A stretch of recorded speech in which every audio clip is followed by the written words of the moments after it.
Sa bawang La Union na kinuha ng mga Amerikano noong 1899, ibinalik na.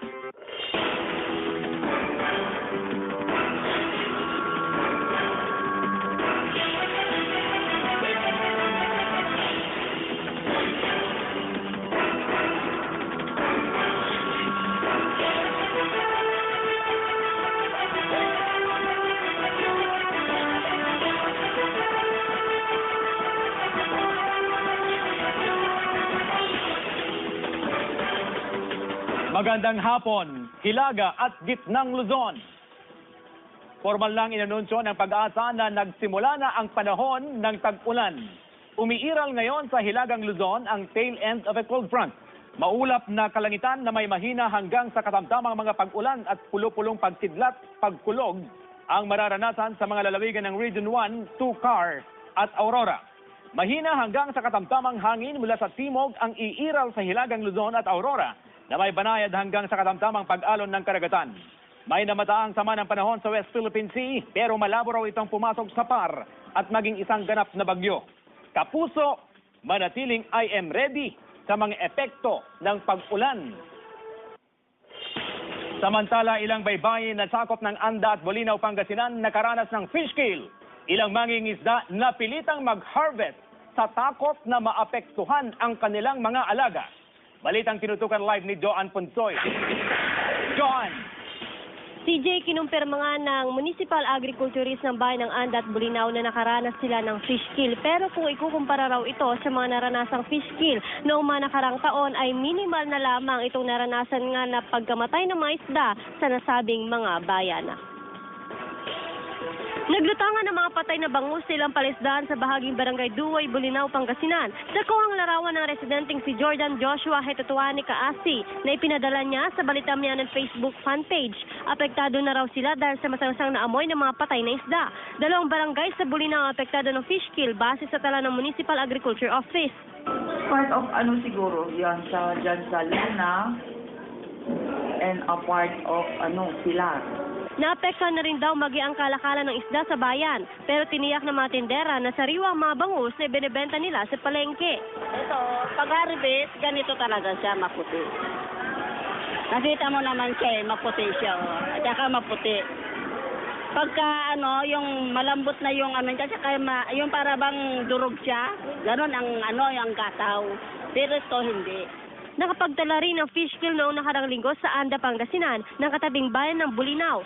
Ayon sa Municipal Agriculturist, dulot ito ng naranasang mainit na panahon sa umaga at biglang pagulan sa gabi. Dalawang barangay sa naturang bayan na apektado ng fish kill. Ang bali isang lang naman, Marinara at saka Shapar Park. Kaya parang kung tutuusin po natin siguro mga 35% lang po ng total agriculture area yung naapektuhan.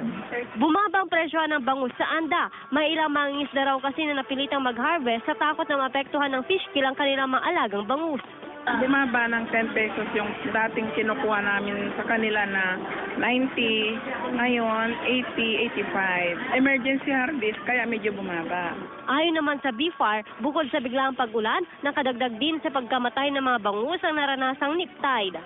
Yung mga structures along Katiputan Channel, yung mga fish traps na nagpapabagal doon sa agos ng tubig. Sa tala ng Municipal Agriculture Office ng Anda ay nasa 35% na kanilang aquaculture ang naapektuhan ng fish kill, habang sa bayan naman ng Bolinao ay nasa 5% lamang ng kanilang aquaculture ang nakaranas ng fish kill. Itong naitalang dalawang barangay sa bayan ng Bolinao na nakaranas nga ng fish kill, ito yung mga boundary barangay sa Bolinao sa pagitan nga yan ng Anda at sa bayan ng Bolinao.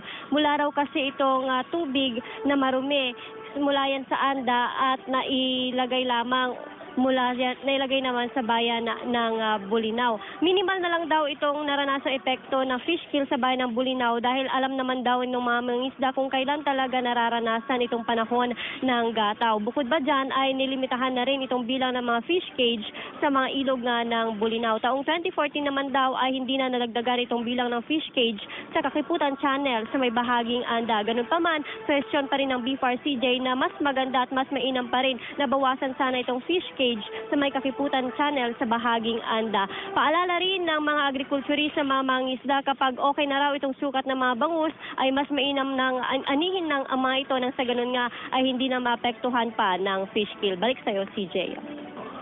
Maraming salamat, Joanne Ponsoy. 57 anyos na mangingisda na tagpuang patay sa Lingayen, Pangasinan. Naka-alerto si Jasmine Gabriel. Patay ang 57 anyos na mangingisda matapos pagsasaksakin sa barangay Manibok, Lingayen, Pangasinan. 4 na saksak sa dibdib at isa sa kamay ang tinamo ng biktimang si Johnny Dolalia. Sa investigasyon ng pulisya, nakipag-inuman sa kanya mga kaibigan ng biktima noong linggo ng gabi. Inihatid si Dolalia ng kanyang mga kainuman sa bahay ng isang kapitbahay na ginagawa niyang pahingahan. Meron po nag-report dito na barangay Kagawad sa barangay Manibok kung saan meron po silang nakita na katawan ng tao. Hanggang sa makita na lang sa lugar, ang biktima natagtad ng saksak. Tuloy ang pagtukoy ng pulisya sa suspect at motibo sa krimen. Ayun po ang tinitingnan natin ngayon kasi meron po siyang mga nakaaway previously. So ito po yung tinitingnan natin anggulo na baka sakaling may koneksyon dun sa pagkamatay ng biktima. Jasmine Gabriel naghahatid ng Balitang Amyanan. 3 kalalakihan huli sa aktong bumabatak ng shabu sa Dagupan City. Depensa ng mga suspect, nagsusugal lang daw sila. Michael Sison, pasok! Sama-sama sa kulungan ng 3 lalaking ito dahil sa paggamit ng iligal na droga sa Zamora Street, Pogo Chico, Dagupan City. Naaktuhan daw mismo ng otoridad sina Johnny Achivida, Roberto Rueda at Paul Villamil na gumagamit ng hinihinalang shabu. Pumunta ang mga pulis sa naturang lugar para sa follow-up operation sa insidente ng pagdanakaw na sangkot umano ang isang Nelson Suyan. Pinungo nila ang bahay ni Jericho Soriano kung saan umano naroon si Suyan. Pero laking gulat ng mga pulis nang ang 3 suspect ang nadatna na gumagamit ng shabu. In plain view, nakuha tong mga to. Plain view silang gumagamit ng shabu sa loob ng bahay ng wall. Nagkataon naman na nakatakbo yung suspect natin sa robbery. Bigong mahuli ng otoridad sina Soriano at Suyan. Nakuha sa mga naarestong suspect ang 3 pakete ng hinihinalang shabu, mga pinaggamitang pakete ng shabu at ilang drug paraphernalia. Depensa ng mga suspect, nagsusugal lang daw sila at hindi gumagamit ng shabu. Karating ko lang ng mekaniko. Kaya pag bibigyan ko lang sila sa sabi ko para may sila ka. Biglang may dumating na patrol. Tumakbo po. Michael Sison naghahatid ng Balitang Amyanan. Pagpapaalis sa mga ambulant vendor, sinimulan na ng mga otoridad sa Dagupan City. Pero ilan sa mga tindera pumalag. Nagkatutok live si Jasmine Gabriel. Jasmine! CJ, ilan lamang sa mga dahilan kung bakit sinimulan ng paalisin ng anti-littering team ng Dagupan City ang mga ambulant vendor, partikular sa may bahagi ng Zamora Street maging sa may Galvan Street, ay para number 1, yung kalinisan ng syudad. Pangalawa dyan ay ang maayos sa traffic situation sa may downtown area. Simula pa kahapon, puspusan ng pag-aalis sa mga extension ng mga stall sa bahaging Zamora Street, Dagupan City. Inisa-isang tinanggal ng anti-littering team ang mga canopy na umabot na hanggang sa kalsada. Maging ang mga ambulance vendor na nagkalat sa kalsada, inilipat na sa Malimgas Public Market. Okay naman po ma'am kasi nabasa naman nila, nasa ordinansa naman yun. Then 1 week before naman binigay naman yung notice ng City Engineering Office. Sinabayan naman ito ng reklamo ng mga tindera. Apektado raw ang kanilang kabuhayan. Medyo mahina po ngayon kasi siyempre sa bawas-bawas, ngayon bawas na naman po ulit. Kaya medyo humina po yung bentahan ngayon. Yung dati dito sana, madam, o kahit gilid-gilid lang. Talagang nahirapan na kami, madam. Kami na maglilinis pag ano. Giit naman ng anti-littering na binigyan nila ng notice to vacate ang mga tindera. Hindi rin umano maaaring ipilit ng mga tindera ang kanilang gusto dahil nakakasagabal sila sa mga saking dumaraan sa kalsada. Kasi ang kailangan kasi talaga natin dito yung cleanliness. Pag na-payroll natin yung cleanliness po, maganda po yung mangyayari sa ating syudad. Opo, okay ngayon mas maluwag at mas mukhang malinis. Mas mukha siya matilinis. At saka at least hindi hassle sa mga mamimili.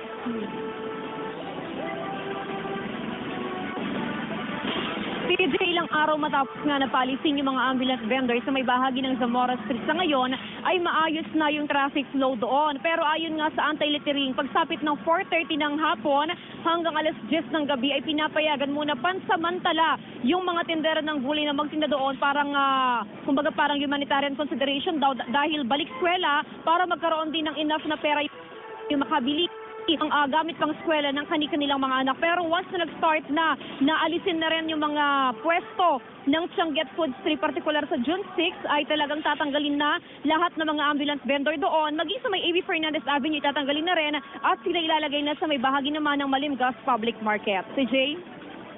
Maraming salamat, Jasmine Gabriel.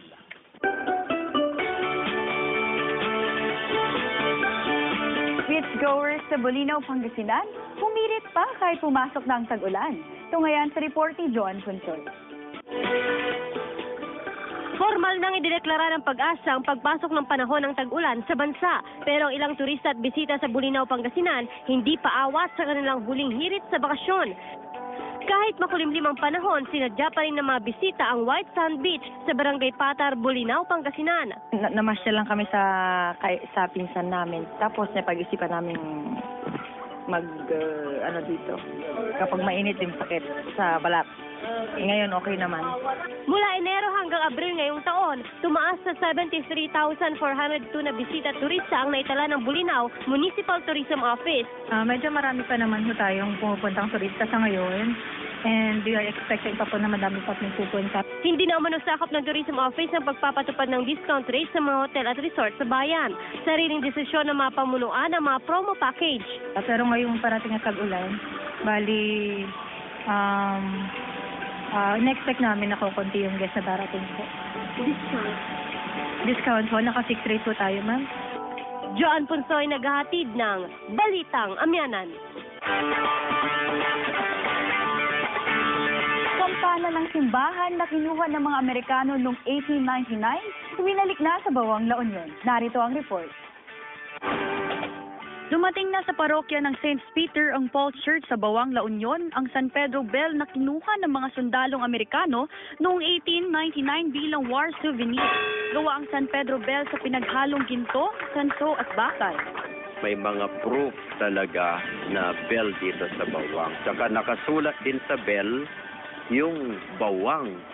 Naisalba ang kampana mula sa mga dayuhan dahil tinutunaw nila ito noon upang gawing bala. Natagpuan ang kampanang may bigat na 879 pounds sa West Point Military Academy ni retired Naval Officer Dennis Wright, isang historian, sa tulong ng isang kadeteng Pinoy na si Don Dalisay. Naging daan ito para malaman ng simbahan ng tungkol sa natagpuang kampana. Late 1800s, yung mga American soldiers, nung pabalik na sila sa Amerika, kinuha nila yung bell bilang, sabi nilang tawag nila, military souvenir daw nila. Agad na sumulat si Father Ronald Raymond Chan sa pamunuan ng West Point na nagbigay daan para maibalik ito sa Pilipinas. Labis ang tuwa ng buong parokya sa pagkakabalik ng kampana. Public service announcement muna tayo, mga kapuso. Sa mga kapuso natin sa Baguio City at Benguet, maghanda na sa 8 oras na scheduled power interruption mula alas 9 ng umaga hanggang alas 5 ng hapon sa inyong lugar bukas, May 25. Apektado rito ang ilang bahagi ng Upper Gugoga, La Trinidad at Purok 5, Upper Fairview, Baguio City at buong bahagi ng Kisumbing, Malvar Street, Baguio City. Susunod, marindang karne ng manok sa Ilocos Sur, pinag-aagawan. Bakit kaya? At simbahang Katolika na nanatiling matatag sa kabila ng mga patutsada ng incoming President Rodrigo Duterte. Tutukan sa Balitang Amyanan. 2 tulak ng ilegal na droga arestado sa magkahiwalay na operasyon ng otoridad sa Abra at Ilocos Norte. Nagka-alerto si GMA News Stringer RG Lorenzo. Balik kulungan ang 45 anyos na si Pedro Valera matapos umanong mahuli sa aktong nagbebenta ng shabu sa Zone 7, Banguet, Abra. 5 pakete ng hininalang shabu ang na-recover sa suspect kasama ang ginamit na mark money sa operasyon. Itinanggi ng suspect na sa kanyang mga nakumpiskang shabu. Nagbago na raw siya matapos makulong noong 2014 dahil pa rin sa illegal na droga. Panibagong kaso ang isasampa laban sa suspect. Dating doon sa area, ayun, kitang-kita namin na nagkaka-transaction na, nagkakabentahan na ng shabu. Kulungan din ang bagsak ng tricycle driver na si Russell Ortega matapos mahulihan ng hininalang shabu sa operasyon ng San Nicolas Police sa Ilocos Norte. 7 pakete ng hininalang shabu ang nakuha sa loob ng bahay ni Ortega na kabilang sa drug watch list. Tumanggi nang magbigay ng pahayag ang suspect. Oo, matagal na namin tinitingnan ito, minamanmanan. Ito nga, nahuli na namin siya. Archie Lorenzo, naghahatid ng Balitang Amyanan. Ilang tindera sa palengke ng Vigan City, Ilocos Sur, problemado sa mababang supply ng karne ng manok. May ulat si Marjorie Padua. Mahigit isang buwan na umanong kinukulang ang supply ng karne ng manok sa pamilihan ng Vigan City, Ilocos Sur. Inaabot ng 2 hanggang 3 araw ang paghihintay ng supply ng mga tindera bago makabenta uli. Ang ilang tindera, iniwan na ang kanilang mga pwesto. 3 beses na kukulangin talagang shortage yung natin, yung supply ng manok eh. Ayon sa ilang supplier, nagmahal daw ang presyo ng manok na inaangkat pa mula Nueva Ecija. Dahil sa kakaunting supply, agawan din ng mga tindera para may benta. Siguro may nila siguro sa presyo ng manok na sa pinagkukuhanan nila, tapos kukunti pa yung makuha, hindi kagaya nun na araw-araw, marami silang nakukuha. Dahil sa mataas na presyo, posibleng itaas din ang presyo nito sa merkado. Sa ngayon, pumapalo sa 100 pesos hanggang 170 pesos kada kilo, depende sa parte nito. Marjorie Padua, naghahatid ng Balitang Amyanan. Simbahang Katolika nananatiling matatag sa kabila ng mga patutsada ni incoming President Rodrigo Duterte. Nagbabalik live si Jasmine Gabriel. Jasmine. CJ, aminado ang ilang mga bishops at mga pare na sila epektado at nalulungkot sa mga naging pahayag ni incoming President Rodrigo Duterte laban sa kanyang atake sa Simbahang Katolika. Sinabi ni incoming President Rodrigo Duterte nitong linggo na dapat na daw i-defy ang opinyon ng simbahan ukol sa family planning. Mas mainam din daw na magdasal sa Panginoon sa inyong silid. Personal daw ito at hindi nadadaan sa paluhod-luhod lang. Isa rin sa matinding binitawang salita ni Duterte ang tungkol sa kasulatan. Biblia man daw o ibang binabasa ng ibang relihiyon. Ngayon daw sisimula ni Duterte na pangalanan ng mga bishop o kanilang haning nag-anak. Ibibigay rin daw niya ang pangalan ng anak at maging ang mga address nito. Hanggang June 29, ilalabas daw ni Duterte ang kasalanan ng simbahan. Nananatili namang matatag ang Simbahang Katolika sa kabila ng mga negatibong pahayag ni Duterte. Bagamat aminado ang ilang obispo at mga pari na nalulungkot sila sa mga sinasabi ni Duterte. At nalulungkot, yes, dahil yung sinabi ay siyempre labag sa ating pananampalataya, kaya nakakalungkot. For correction, if there's really a need, and then the facts are there, and we are doing that actually in different dioceses. If there are some issues that we could see that that needs attention, then we face them. Sinubukan ng GMA News na kuhanan ng pahayag si CBCP President Archbishop Socrates Villegas, pero hindi pa ito nagbigay ng komento. Sa ngayon, as I said, no, considering that the President is very much available, now we would rather that you talk with him para, you get the sentiment of the whole CBCP. Sa kabila naman ng mga atake ni Duterte sa Simbahang Katolika, naniniwala naman si Bishop Antonio Tobias na naging matalino lang ang taong bayan sa pagpili ng presidente ng bansa. I have to congratulate the people for, look at they vote wisely for a rebel vote for the President and Vice President. Yung hindi kilala, yung hindi masyadong, yung coming from the people, sana ganun lagi magboto ang mga tao. CJ, sa kabila nga ng kaliwat ka ng negatibong komentong ibinabahagi o inihahayag ni Duterte sa Simbahang Katolika, ayon naman sa ilang mga obispo at pari, nakatakda naman nilang suportahan ang administrasyon Yung Duterte, kung ang mga programang ipapatupad nito ay makakabuti sa taong bayan. Pero sa oras daw na yung mga programa ay hindi makakabuti sa sambayanan, ay hindi daw mananahimik ang simbahang Katoliko at kanilang ituturo sa publiko yung panuntunan o yung prinsipyo ng Biblia. Sa ngayon ay wala pang inihahayag na anumang pahayag ang CBCP kaugnay nga sa naturang mga usapin, bagamat kanina lamang ay nagkakaroon na ng closed-door meeting ang ilang mga bishops from CBCP at sa ating nakuhang impormasyon ay posibleng magbigay sila ng kanilang statement ngayong araw. Si Jay? Maraming salamat, Jasmine Gabriel. Vote R sa Bulinaw, Pangasinan, pinalawig ng lokal na pamahalan. Tungayan sa report ni Joan Punso. Mahigit 700 na bangka, katumbas ng 15% mula sa 5,000 na bangkang pangsda sa bayan ng Bulinaw ang hindi pa naire-rehistro. Muling pinalawig ang Boat R o boat registration sa mga mangingisda hanggang sa katapusan ng buwan ng Hunyo ngayong taon. They are registered. Kung may aksidente o ano, at least they could just proclaim na sa kanila yun. Kung hindi sila rehistrado, anong base nila na sa kanila yung boat na aksidente o hindi?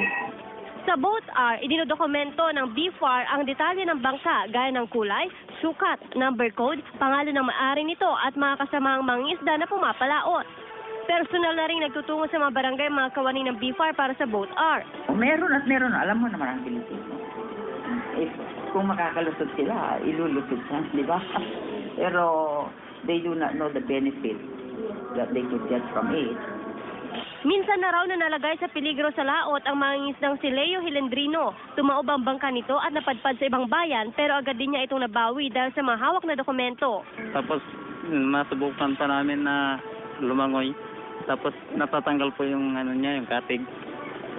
Joan Punso ay naghahatid ng Balitang Amyanan. Naritong muli ang ating anunsyo publiko. Sa mga residente ng Holy Ghost and Holy Ghost Extension, Baguio City at Purok 7 Camia Street, Upper Fairview, maghapon na mawawalan ng supply ng kuryente sa inyong lugar sa darating na Huwebes, May 26, mula alas 9 ng umaga hanggang alas 5 ng hapon. Bahagi ito ng gagawing pagsasaayos sa ilang pose ng kuryente ng Beneco.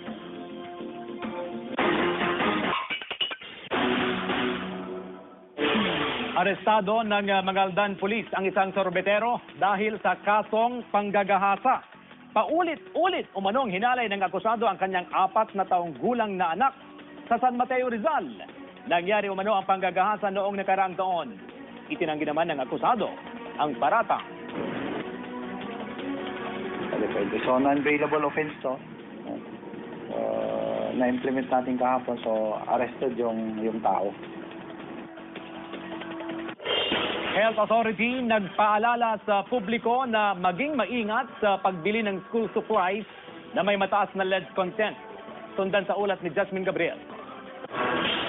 Puspusan na ang pamimili ng school supplies ng ating mga kapuso ilang linggo bago ang balik eskwela. Kasabay nito ang paalala ng Dagupan City Health Office na maging mapanuri at matalino sa pagbili ng mga gamit pang eskwela. Marami kasing school supplies na ibinibenta sa merkado ang may mataas na lead content. Nakalagay po doon non-toxic, so siguro kailangan maging cautious ang mga mothers na dapat nakalagay non-toxic po yung mga bibilhin po natin. Kabilang sa mga gamit pang eskwela na may mataas na lead content, ang mga makukulay na bag, coloring materials gaya ng Crayola, at mga matitingkad na notebook. Highly toxic material po ito. So they are found in, usually, di ba makikita mo sa paint, sa mga art supplies, saka sa mga, although bihira, contaminated dust. Kasi dumadaan naman sa quality control yung mga namin, yung mga stocks namin. Maingat naman ang ilang mga magulang sa pagbili ng mga school supplies ng kanilang mga anak. Tignan daw dapat ang kalidad at hindi ang presyo. Tinitignan kong mabuti. Yung mga matitingkad na kulay, hindi pwede, ma'am. Oo. Yung magandang klase, ma'am. So kahit medyo mahal, okay lang? Yung kayang-kaya lang po ng budget, ma'am. Jasmine Gabriel, naghahatid ng Balitang Amyanan.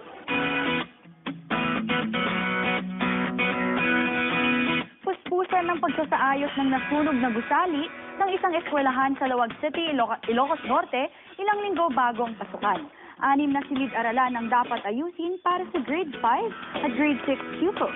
Buwan ng Mayo noong nakaraang taon nang masunog ang buong gusali dahil sa napabayaang electric fan. Umaasa ang pamunuan ng eskwelahan na matatapos ang gusali sa susunod na buwan. Tinatayang 300 estudyante ang makikinabang dito. Public service announcement muna tayo, mga kapuso. Sa mga kapuso natin sa Baguio City at Benguet, maghanda na sa 8 oras na scheduled power interruption mula alas 9 ng umaga hanggang alas 5 ng hapon sa inyong lugar bukas, May 25. Apektado rito ang ilang bahagi ng Upper Gugoga, La Trinidad at Purok 5, Upper Fairview, Baguio City at buong bahagi ng Kisumbing, Malvar Street, Baguio City.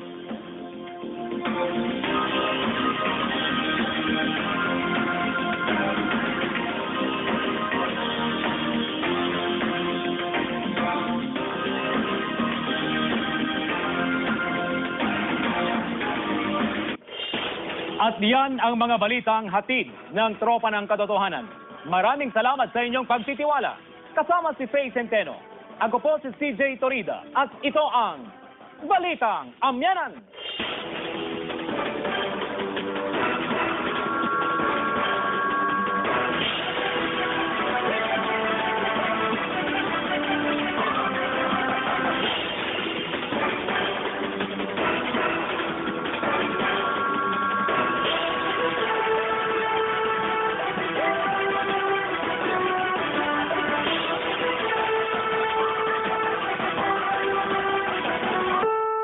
American soldiers, nung pabalik na sila sa Amerika, kinuha nila yung bell bilang, sabi nilang tawag nila, military souvenir daw nila. Agad na sumulat si Father Ronald Ray Monchan sa pamunuan ng West Point na nagbigay daan para maibalik ito sa Pilipinas. Labis ang tuwa ng buong parokya sa pagkakabalik ng kampana. Public service announcement muna tayo, mga kapuso. Sa mga kapuso natin sa Baguio City at Benguet, maghanda na sa 8 oras na scheduled power interruption mula alas 9 ng umaga hanggang alas 5 ng hapon sa inyong lugar bukas, May 25. Apektado rito ang ilang bahagi ng Upper Gugoga, La Trinidad at Purok 5, Upper Fairview, Baguio City at buong bahagi ng Kisumbing, Malvar Street, Baguio City. Susunod, marindang karne ng manok sa Ilocos Sur, pinag-aagawan. Bakit kaya? At Simbahang Katolika na nanatiling matatag sa kabila ng mga pasutsada ng incoming President Rodrigo Duterte. Tutukan sa Balitang Amyanan.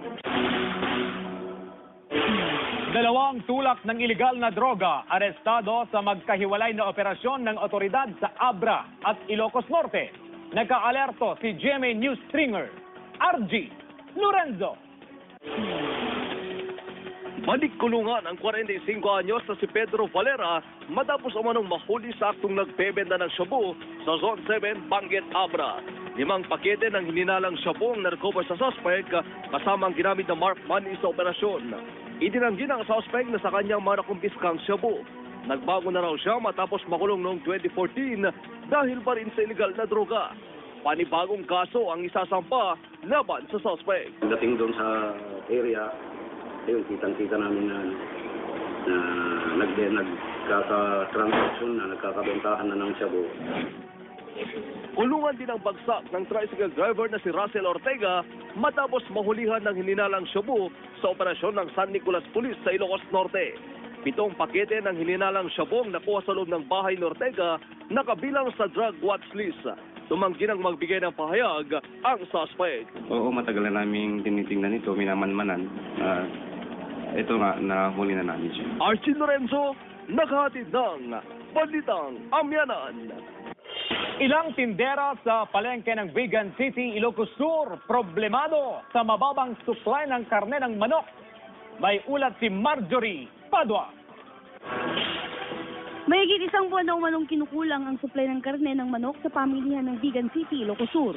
Inaabot ng 2 hanggang 3 araw ang paghihintay ng supply ng mga tindera bago makabenta uli. Ang ilang tindera, iniwan na ang kanilang mga pwesto. 3 beses na kukulangin talagang shortage yung natin, yung supply ng manok eh. Ayon sa ilang supplier, nagmahal daw ang presyo ng manok na inaangkat pa mula Nueva Ecija. Dahil sa kakaunting supply, agawan din ng mga tindera para may benta. Siguro may ang ano nila siguro sa presyo ng manok na sa pinagkukuhanan nila, tapos kukunti pa yung makuha. Hindi kagaya nun na araw-araw marami silang nakukuha. Dahil sa mataas na presyo, posibleng itaas din ang presyo nito sa merkado. Sa ngayon, pumapalo sa 100 pesos hanggang 170 pesos kada kilo, depende sa parte nito. Marjorie Padua, naghahatid ng Balitang Amyanan. Simbahang Katolika nananatiling matatag sa kabila ng mga patutsada ni incoming President Rodrigo Duterte. Nagbabalik live si Jasmine Gabriel. Jasmine. CJ, aminado ang ilang mga bishops at mga pare na sila apektado at nalulungkot sa mga naging pahayag ni incoming President Rodrigo Duterte laban sa kanyang atake sa simbahang Katolika. Sinabi ni incoming President Rodrigo Duterte nitong linggo na dapat na daw i-defy ang opinyon ng simbahan ukol sa family planning. Mas mainam din daw na magdasal sa Panginoon sa inyong silid. Sa bawang La Union na kinuha ng mga Amerikano noong 1899, ibinalik na.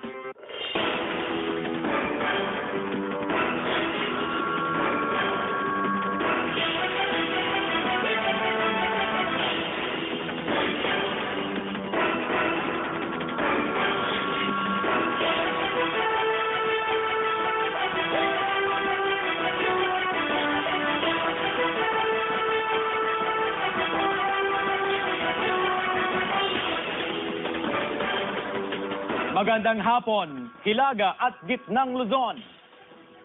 Formal lang inanunsyo ng Pag-asa na nagsimula na ang panahon ng tag-ulan. Umiiral ngayon sa Hilagang Luzon ang tail end of a cold front. Maulap na kalangitan na may mahina hanggang sa katamtamang mga pag-ulan at pulo-pulong pagkidlat, pagkulog ang mararanasan sa mga lalawigan ng Region 1, Tucar at Aurora. Mahina hanggang sa katamtamang hangin mula sa timog ang iiral sa Hilagang Luzon at Aurora na may banayad hanggang sa katamtamang pag-alon ng karagatan.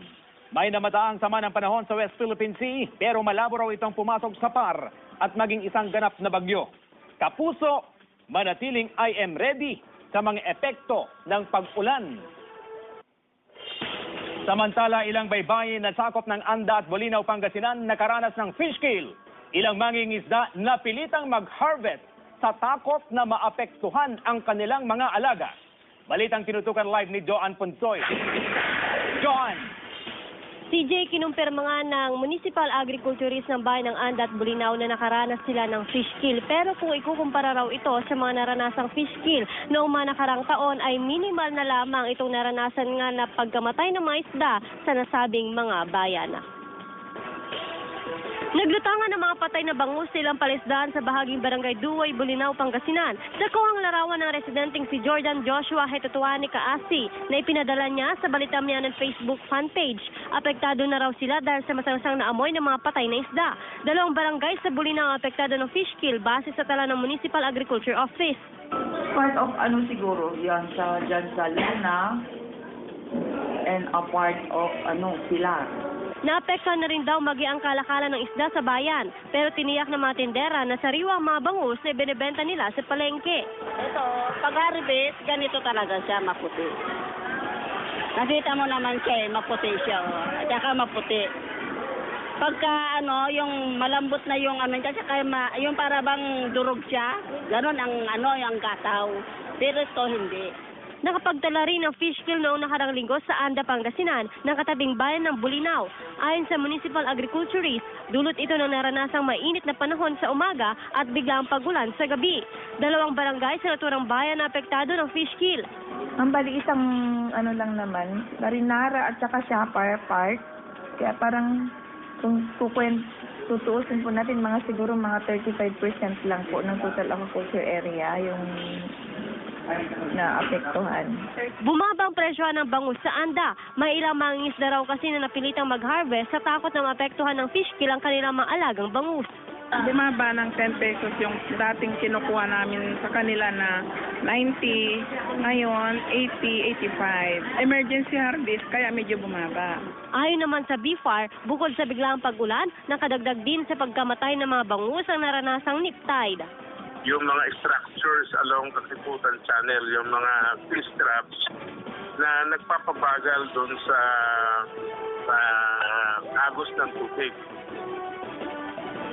Sa tala ng Municipal Agriculture Office ng ANDA ay nasa 35% na kanilang aquaculture ang naapektuhan ng fish kill, habang sa bayan naman ng Bulinaw ay nasa 5% lamang ng kanilang aquaculture ang nakaranas ng fish kill. Itong naitalang 2 barangay sa bayan ng Bulinaw na nakaranas nga ng fish kill, ito yung mga boundary barangay sa Bulinaw sa pagitan nga yan ng ANDA at sa bayan ng Bulinaw.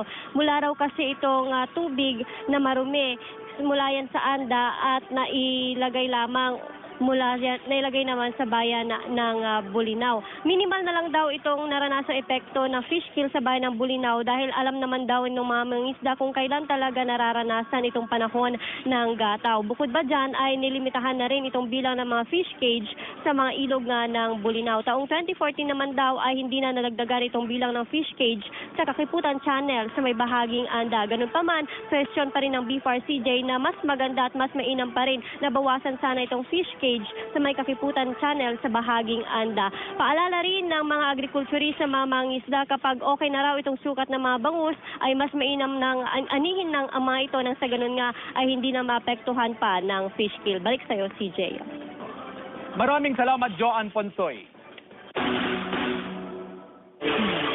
57 anyos na mangingisda na tagpuang patay sa Lingayen, Pangasinan. Naka-alerto si Jasmine Gabriel. Patay ang 57 anyos na mangingisda matapos pagsasaksakin sa barangay Manibok, Lingayen, Pangasinan. 4 na saksak sa dibdib at isa sa kamay ang tinamo ng biktimang si Johnny Dolalia. Sa investigasyon ng pulisya, nakipag-inuman sa kanya mga kaibigan ng biktima noong linggo ng gabi. Inihatid si Dolalia ng kanyang mga kainuman sa bahay ng isang kapitbahay na ginagawa niyang pahingahan. Meron po nag-report dito na barangay Kagawad sa barangay Manibok kung saan meron po silang nakita na katawan ng tao. Hanggang sa makita na lang sa lugar ang biktima na tagtad ng saksak. Tuloy ang pagtukoy ng pulisya sa suspect at motibo sa krimen. Ayun po ang tinitingnan natin ngayon kasi meron po siyang mga nakaaway previously. So ito po yung tinitingnan natin anggulo na baka sakaling may koneksyon dun sa pagkamatay ng biktima. Jasmine Gabriel naghahatid ng Balitang Amyanan. 3 kalalakihan huli sa aktong bumabatak ng shabu sa Dagupan City. Depensa ng mga suspect, nagsusugal lang daw sila. Michael Season, pasok! Sama-sama sa kulungan ng 3 lalaking ito dahil sa paggamit ng iligal na droga sa Zamora Street, Pogo Chico, Dagupan City. Naaktuhan daw mismo ng otoridad sina Johnny Achivida, Roberto Rueda at Paul Villamil na gumagamit ng hinihinalang shabu. Pumunta ang mga pulis sa naturang lugar para sa follow-up operation sa insidente ng pagdanakaw na sangkot umano ang isang Nelson Suyan. Pinungo nila ang bahay ni Jericho Soriano kung saan umano naroon si Suyan. Pero laking gulat ng mga pulis nang ang 3 suspect ang nadatna na gumagamit ng shabu. In plain view, nakuha tong mga to.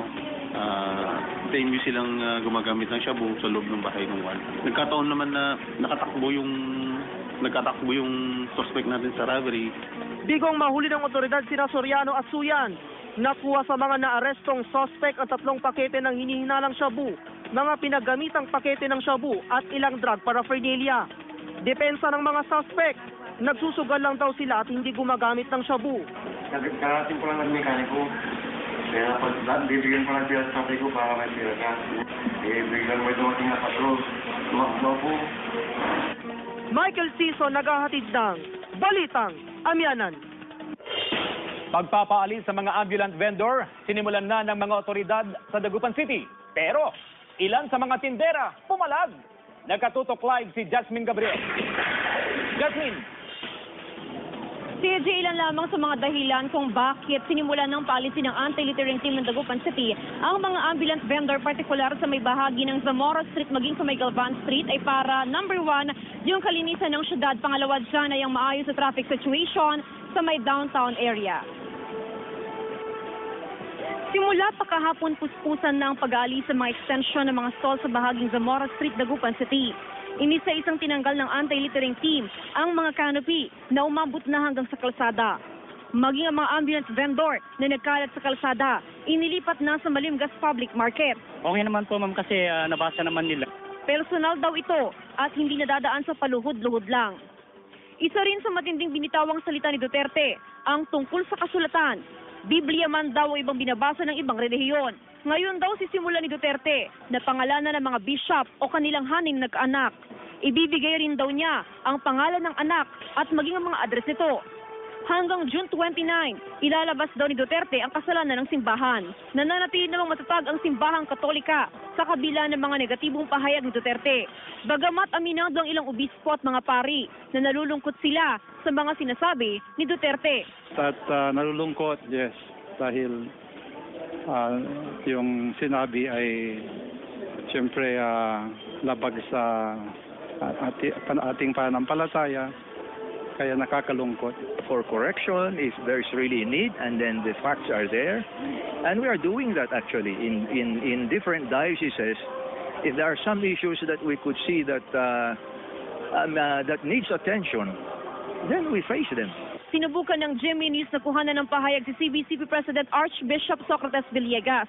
Pero hindi pa ito nagbigay ng komento. Sa ngayon, as I said, no, considering that the President is very much available, now we would rather that you talk with him para, you get the sentiment of the whole CBCP na. Sa kabila naman ng mga atake ni Duterte sa simbahang Katolika, naniniwala naman si Bishop Antonio Tobias na naging matalino lang ang taong bayan sa pagpili ng presidente ng bansa. I have to congratulate the people for, look at they vote wisely for a rebel vote for the president and vice president. Yung hindi kilala, yung hindi masyadong, yung coming from the people, sana ganun lagi magboto ang mga tao. CJ, sa kabilang ng kaliwat ka ng negatibong komentong ibinabahagi o inihahayag ni Duterte sa simbahang Katolika, ayon naman sa ilang mga obispo at pari nakatakda naman nilang suportahan ang administrasyong Duterte kung ang mga programang ipapatupad nito ay makakabuti sa taong bayan. Pero sa oras daw na yung mga programa ay hindi makakabuti sa sambayanan, ay hindi daw mananahimik ang simbahang Katoliko at kanilang ituturo sa publiko yung panuntunan o yung prinsipyo ng Biblia. Sa ngayon ay wala pang inihahayag na anumang pahayag ang CBCP kaugnay nga sa naturang mga usapin, bagamat kanina lamang ay nagkakaroon na ng closed door meeting ang ilang mga bishops from CBCP at sa ating nakuhang impormasyon ay posibleng magbigay sila ng kanilang statement ngayong araw. Si Jay? Maraming salamat, Jasmine Gabriel. Both are sa Bulinaw, Pangasinan, pinalawig ng lokal na pamahalan. Tungayan sa report ni Joan Punso. Mahigit 700 na bangka, katumbas ng 15% mula sa 5,000 na bangkang pangsda sa bayan ng Bulinaw ang hindi pa naire-rehistro. Muling pinalawig ang Boat R o Boat Registration sa mga mangingisda hanggang sa katapusan ng buwan ng Hunyo ngayong taon. They are registered. Kung may aksidente o at least they could just proclaim na sa kanila yun. Kung hindi sila rehistrado, anong base nila na sa kanila yung boat na aksidente o hindi? Sa Boat R, idinodokumento ng BFAR ang detalye ng bangka gaya ng kulay, sukat, number code, pangalan ng may-ari nito at mga kasamang mangingisda na pumapalaot. Personal na rin nagtutungo sa mga barangay mga kawani ng BFAR para sa Boat R. Meron at meron. Alam mo naman ang Pilipino. Kung makakalusot sila, ilulusot na, di ba? Pero they do not know the benefit that they could get from it. Minsan na raw na nalagay sa peligro sa laot ang mangingisdang si Leo Hilendrino. Tumaob ang bangka nito at napadpad sa ibang bayan pero agad din niya itong nabawi dahil sa mahawak na dokumento. Tapos masubukan pa namin na lumangoy. Tapos natatanggal po yung yung katig. Joan Punsoy naghahatid ng balitang. Nasa ordinansa naman yun. Then 1 week before naman binigay naman yung notice ng City Engineering Office. Sinabayan naman ito ng reklamo ng mga tindera. Apektado raw ang kanilang kabuhayan. Medyo mahina po ngayon kasi siyempre sa bawas-bawas. Ngayon, bawas na naman po ulit. Kaya medyo humina po yung bentahan ngayon. Yung dati dito sana, madam. Kahit gilid-gilid lang. Talagang nahirapan na kami, madam. Kami na maglilinis pag Giit naman ng anti-littering na binigyan nila ng notice to vacate ang mga tindera. Hindi rin umano maaaring ipilit ng mga tindera ang kanilang gusto dahil nakakasagabal sila sa mga saking dumaraan sa kalsada. Kasi ang kailangan kasi talaga natin dito yung cleanliness. pag na-payroll natin yung cleanliness po, maganda po yung mangyayari sa ating syudad. Opo, mas okay ngayon, mas maluwag, at least mas mukhang malinis. Mas mukha siya malinis. At saka at least hindi hassle sa mga mamimili.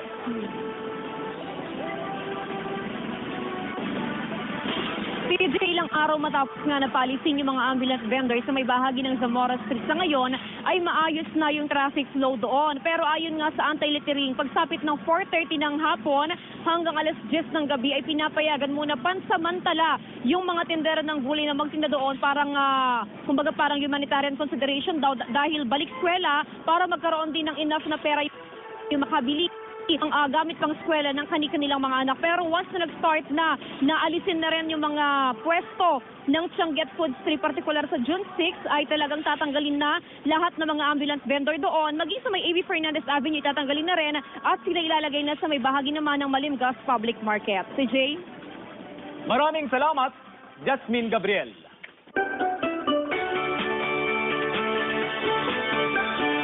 Beachgoers sa Bulinaw, Pangasinan, humirit pa kahit pumasok na ang tag-ulan. Tungayan sa report ni Joan Punsoy.